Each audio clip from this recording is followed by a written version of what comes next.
everyone. Welcome to Mofasa's book readings and happy Friday. Oh my God, I'm so excited. So today we're continuing with the book that we have been reading titled The Third Alternative. So today we're moving on to chapter 4. So I'm really excited about that, and in just us ending the week with this chapter 4, I hope you find it very interesting, and yeah, I hope you learn. Yeah, I've really been enjoying this book. So let's get right into the reading. Okay, so the fourth chapter is titled The Third Alternative at Home. Yes, it's not only about the third alternative at work, but it's at home. So let's just get right into the reading.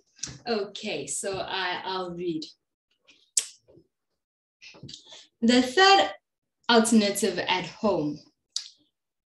The family can be the ultimate expression of synergy. There is a miracle in the transformational, intimate connection that can happen in marriage. And every child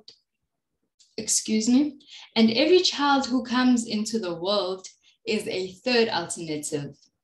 The newborn is the greatest synergistic marvel of all. My grandfather, Stephen R Richards, taught me to analyze any problem at any level: local, national, international, political, educational, organizational, from the standpoint of family. If it works in the home, it will work anyway. Families in debt are not so different from the nations in debt. Trust and fidelity work the same in the business as they do at home.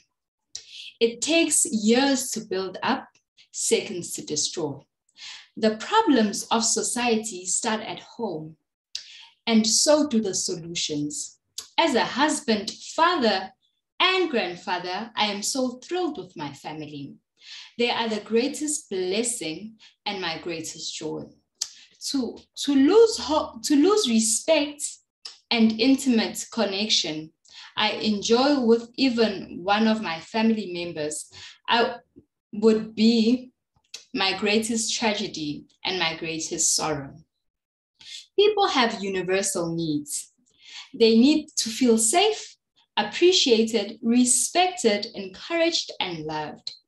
These can find their sweetest fulfillment in the bonds between son and mother, father and daughter, husband and wife.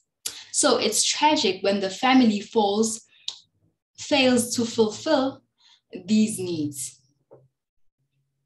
Our respondents report these serious challenges in their lives. We are growing apart. We have different opinions as to what is important in life. Open communication is never easy with the ones most close to oneself. My wife doesn't share the happiness I get with every step ahead I walk.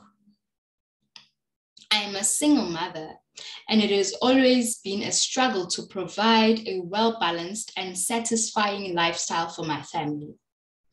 I have been married for 31 years and have 2 children in college. I am going through horrible empty nest syndrome. It's affecting my marriage and home life. I miss being a mom and I miss being needed. End of story. Family is very important to me. When that goes wrong, it tips everything else out of balance. Family conflicts are most heartbreaking of all of life's toughest problems.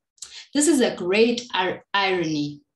At home, we can experience the most sublime synergies or our deepest distress.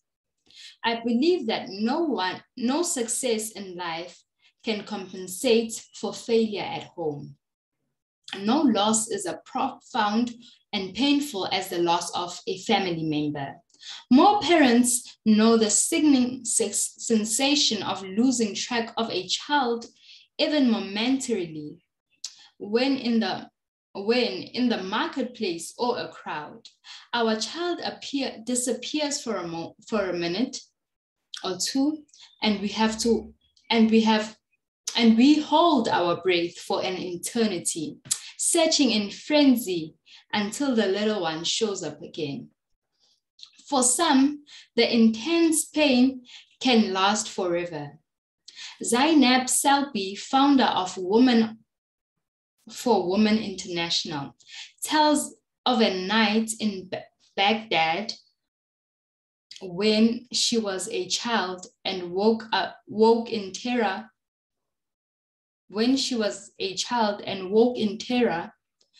to the sound of a missile descending closer and closer towards her. It exploded nearby. And she prayed in shaken gratitude that her family had been spared. And later she felt ashamed of her prayers for the bomb had destroyed the house of a neighboring family. The father and the little boy, a friend of her friend, were killed, while the mother survived. His mother showed up in the next week at my brother's classroom and begged 6- and 7-year-old kids to share her any picture they have of her son, for she had lost everything. Yet every day in our culture, people throw away almost casually the most precious of all life's gifts, their family. Wives and husbands who once had a passion for each other grow cold towards each other. The United States has the highest divorce rate in the world. At 40 to 50% of all the marriages, Russia is second, with the nations of the northern Europe close behind. Even in countries with low actual rates, usually because of the cultural disapproval of divorce, emotional separation is far too prevalent. Divorce affects more than 1 million children annually in the United States alone. The data show that children of divorce are more likely to suffer from discipline problems, psychological disturbances, lower academic achievement, and poorer health. Treasuring the differences. In many cases, divorce stems from real betrayal, physical abuse or infidelity. But too often it's the result of debilitating spiral of the second alternative thinking. A woman might say, my husband spends too much time watching sports, playing video games and golfing, then comes home and thinks I should take care of the kids and the house, not realizing that I've been working all day too. He's so much like a lazy father. He stopped doing the little things that won me over in the first place, like small acts of kindness or asking how my day went.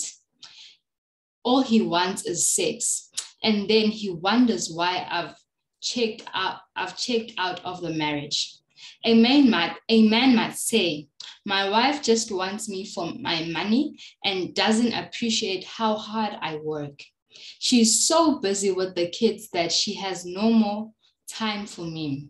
Our home is disorganized and messy while my wife is off at her book club. Plus, I can't seem to do anything right. My wife is cold and distant and doesn't greet me with the same zest she once did when I came home.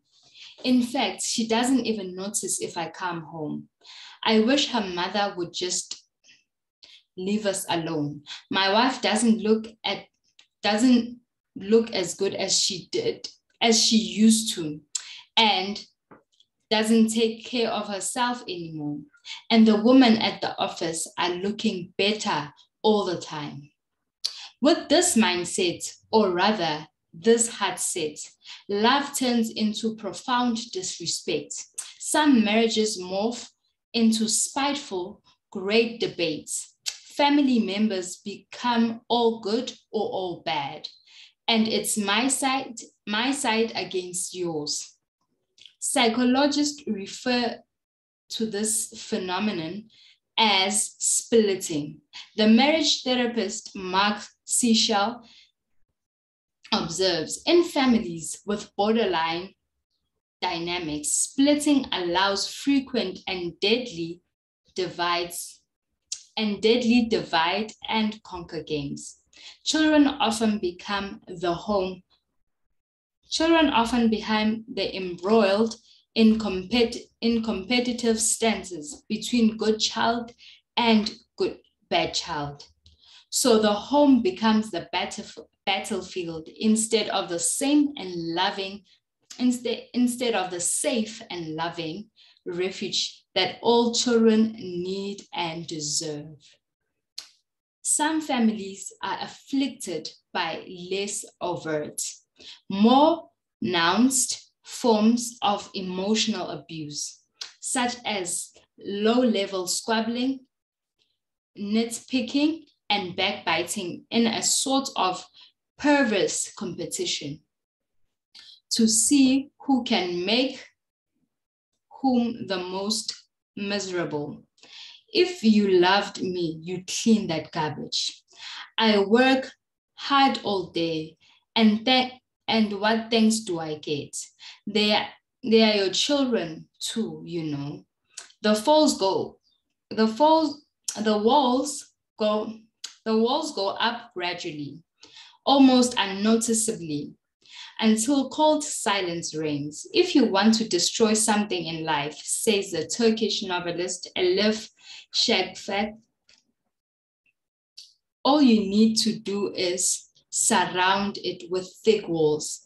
It will dry up inside. Okay, so that is our reading for today. And today, what I really learned is the fact that charity begins at home. I think it just really enforced that mindset in me, that thought that charity begins at home. Because I mean, if ever you want to be a better person, then you need to start practicing that at home. So, and because even how your environment is, how the home is, will also show how you're going to embark in other environments. So it's really important for you to work where you are the most, you know? So it's really important for that. And with that, I hope you guys will have a lovely weekend with your families, showing love, compassion, and everything that you need to be, rather than losing that person, you know?